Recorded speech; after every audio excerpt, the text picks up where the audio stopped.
உலகத்தில் அழிஞ்சு போகிற எதையும் நம்புகிறாங்க. ஆனால் உண்மையாகவே அந்த நம்பிக்கை அவங்கள காப்பாற்றுமானா இல்லை.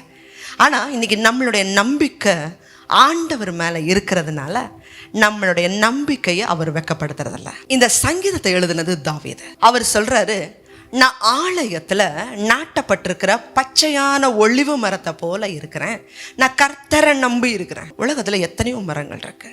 ஆனால் ஏன் இவர் இந்த ஒளிவு மரத்தை சொல்லணும் அப்படின்னு சொன்னால், உலகத்தில் வாழக்கூடிய ஒவ்வொரு மரங்களுடைய ஆயுசு நாட்களை விட இந்த ஒளிவு மரம் பல ஆயிரக்கணக்கான ஆண்டுகள் வாழக்கூடியது.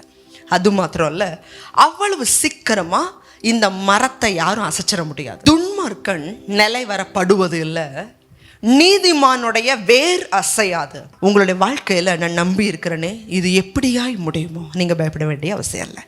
தாவீதுடைய வாழ்க்கையில் கர்த்தரை நம்பி இருந்தார்.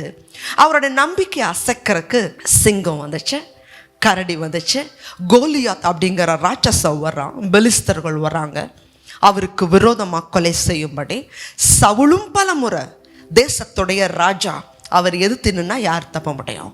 தேசத்துடைய ராஜா பல முறை கொலை செய்வதற்கு இராணுவங்களை அனுப்புறாரு, ஈட்டியை ஏறாரு. ஆனால் தாவீதை அசைக்க முடியல, தொடக்கூட முடியல. தாவீதுடைய நம்பிக்கை அசையாம உறுதியோடு இருந்ததுக்கு காரணம் எல்லா சூழ்நிலை ஆப்போசிட் தான். சூழ்நிலை எல்லாம் விரோதமாக தான் இருக்கு. அவருக்கு ஆதரவா நிற்க யாருமே இல்லை. ஆனால் அவரோட நம்பிக்கை ஆண்டவர் மேலே இருந்ததுனால உலகத்தில் வந்த பிரச்சனைகள்னால தாவீதை அசைக்க முடியல.